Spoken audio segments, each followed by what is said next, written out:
Exam में आपको कुछ इस तरह के भी क्वेश्चन देखने को मिलता है, तो मैं ये भी आपको करना सिखाती हूँ। जो पहला वाला प्रश्न है, इसमें देख सकते हैं कि जिंक, इसमें वैसे मैंने प्रश्न नहीं लिखा, तो इसमें यही है कि पहले इनको जो है इनका रासायनिक समीकरण लिखना है, फिर इनको संतुलित भी करना है। Zinc silver nitrate, zinc silver nitrate से, ठीक है।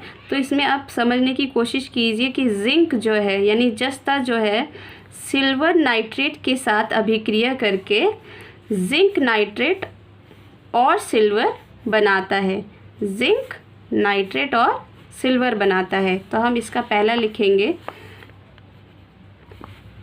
जिंक का आपका जो प्रतीक होता है, जो सिंबल होता है, वो Zn होता है, प्लस सिल्वर नाइट्रेट, यानी कि अब आप सिल्वर नाइट्रेट कैसे लिखेंगे वो आप देख सकते हैं कि सिल्वर यानी जिसको हम Ag लिखते हैं, और नाइट्रेट जो है वो आपका NO3 होता है, ठीक है। सिल्वर का जो संयोजकता है वो 1 होता है और नाइट्रेट का भी 1 होता है। तो अब हमने ये इसको दे दिया, ये इधर से, तो हम इसको सिंपल सा लिख सकते हैं AgNO3। ये आपने क्लास 9th में सीख लिया होगा, पर मैं ये मान के चल रही हूँ कि आपको बेसिक से सिखाना है। तो अब हमने लिखा AgNO3, ये सिल्वर नाइट्रेट हो गया। अब जो जिंक है वो सिल्वर नाइट्रेट से अभिक्रिया करके क्या बनाता है, जिंक नाइट्रेट। तो हम जिंक नाइट्रेट का लिखेंगे, जिंक और ये नाइट्रेट NO3। जिंक का तो जो संयोजकता है वो 2 होता है और नाइट्रेट का 1 होता है।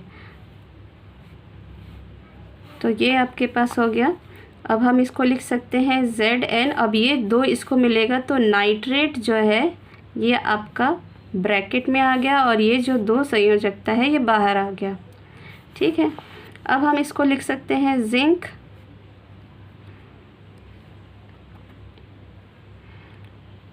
नाइट्रेट प्लस क्या बनाता है, सिल्वर, तो Ag। ये अभी हमने पहले रासायनिक समीकरण लिख लिया। अब इसको हम संतुलित करना सीखेंगे। संतुलित करने के लिए आप यहाँ पे देख सकते हैं जिंक यहाँ पर जिंक का एक ही परमाणु है, इधर भी एक ही है, और यहाँ पे जो है नाइट्रोजन के 2 परमाणु हैं, ठीक है। बाहर जो है ये इसके है, इनको भी मिलेगा इसको भी मिलेगा, तो नाइट्रोजन का 2 परमाणु है, पर यहाँ पे तो नाइट्रोजन का 1 परमाणु है। तो हम पीछे भी नहीं लिख सकते, बीच में भी नहीं लिख सकते, तो हम इसको सबसे पहले लिखेंगे। ये हमने लिख दिया। अब ऑक्सीजन के जो परमाणु हैं वो कितने हो गए, 3 × 2 6 हो गए, और हम यहाँ पे भी देख सकते हैं 2 × 3 6 हो गया। अब यहाँ पे जो सिल्वर है इसकी संख्या बढ़ गई है, इसके परमाणु की संख्या बढ़ गई, ये 2 हो गया, पर यहाँ पे तो ये 1 ही है, तो हम इसके साथ लिख देंगे ये 2 हो। तो हमने यहाँ पे देखा। अब हम इसको अब हम इधर लिख लेते हैं साइड में, ठीक है। तो अब इधर देखेंगे कि हमने लिखा zinc silver nitrogen oxygen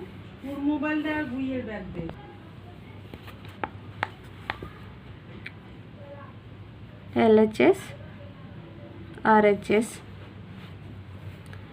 zinc का हम देख सकते हैं यहाँ पर 1 है और ये RHS में भी 1 परमाणु है, और सिल्वर का 2 हो गया, इधर भी 2 हो गया।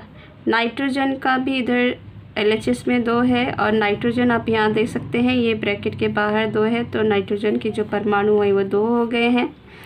ऑक्सीजन का ये 2 × 3 हो गया 6, और इधर भी 3 × 2 6।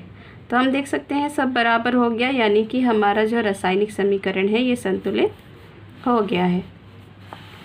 अब दूसरा प्रश्न क्या है, पोटेशियम आयोडाइड लेड नाइट्रेट से, यानी पोटेशियम आयोडाइड लेड नाइट्रेट से अभिक्रिया करके पोटेशियम नाइट्रेट और लेड आयोडाइड बनाता है।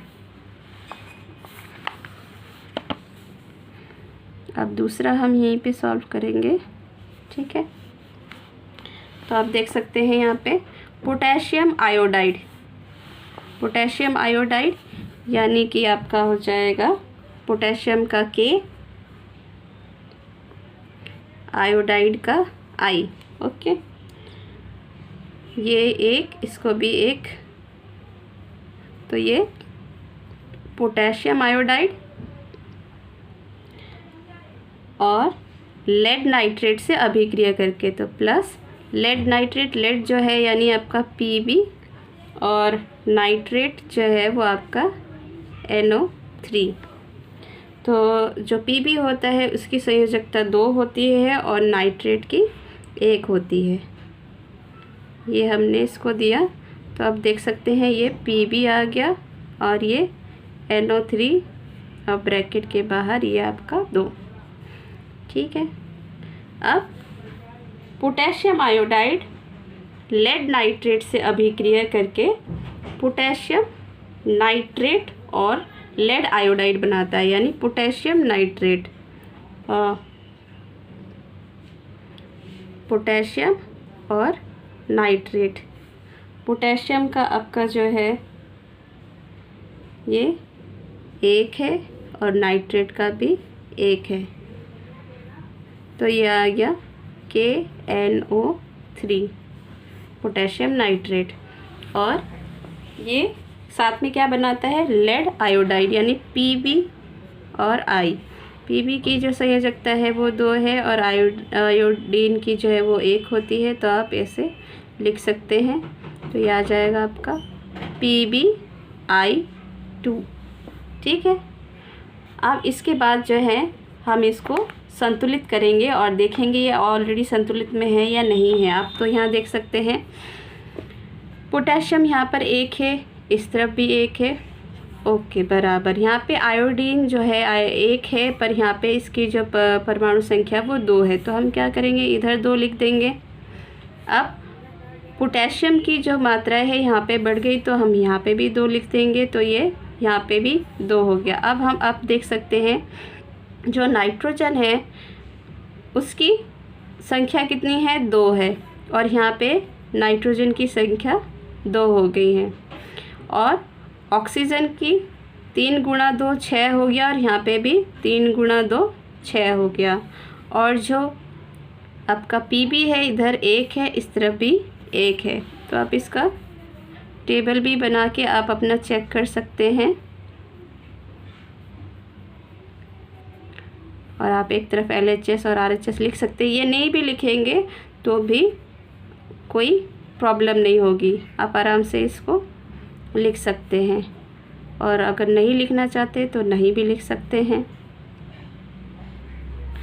आयोडीन ये देखिए आप यहाँ पे 2 हो गया, ये 2, और Pb जो है दोनों तरफ LHS में भी 1 है, RHS में भी 1 है। और नाइट्रोजन जो है ये आपका 2 हो गया, इस तरफ भी 2 है। और ऑक्सीजन आपका 3 गुणा 2 हो गया, और इस तरफ 2 गुणा 3, तो ये भी बराबर हो गया, ठीक है। ये आपका तीसरा क्वेश्चन है, पोटेशियम ब्रोमाइड के साथ अभिक्रिया कर बेरियम आयोडाइड, पोटेशियम आयोडाइड एवं बेरियम ब्रोमाइड का अवक्षेप देता है। तो इसमें क्या लिखा है कि पोटेशियम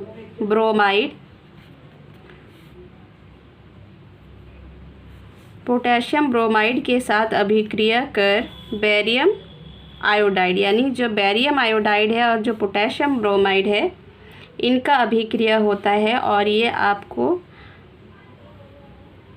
उत्पाद के रूप में क्या देते हैं, पोटेशियम आयोडाइड एवं बेरियम ब्रोमाइड का अवक्षेप देते हैं। तो अब हम इसका लिखना सीखेंगे, इसको किस तरह से लिखते हैं। पोटेशियम ब्रोमाइड यानी कि पोटेशियम का प्रतीक K और ब्रोमाइड का Br। इसकी दोनों की संयोजकता 1-1 होती है, तो आप इसको लिख सकते हैं KBr। ओके, और ये किसके साथ अभिक्रिया करता है? ये आपका बेरियम आयोडाइड के साथ अभिक्रिया करता है। तो Ba और ये I, बेरियम का 2, आयोडाइड का 1, या अगर तो ये आपका हो जाएगा BaI2। और ये आपको क्या प्रदान करता है? Potassium iodide. तो आप इसमें देख सकते हैं ये पोटेशियम है, ये आयोडीन है, तो ये पोटेशियम आयोडाइड हो गया। प्लस साथ में ये और आपको क्या देता है?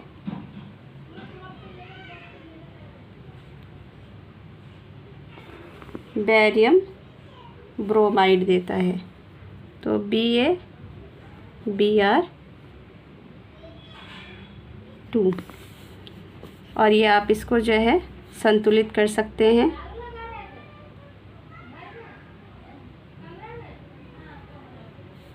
तो यहाँ पे देखिए ये भी पोटेशियम यहाँ पे 1 है, इधर 1 है, पर आयोडीन यहाँ 2 है, तो आप यहाँ पे 2 रख सकते हैं।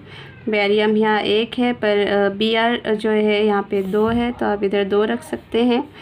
और आप इधर अब देखेंगे कि ये पूरा आपका संतुलित हो गया है। पोटेशियम भी यहाँ पे 2 है, यहाँ पे भी 2 है, आयोडीन भी यहाँ पे आपको 2 हो गया, और इस तरफ भी 2 हो गया। बेरियम 1 है, ब्रोमाइड 2 है, ब्रोमाइड 2 है। तो ये आपका पार्ट 1 था। नेक्स्ट पार्ट हम आगे देखेंगे।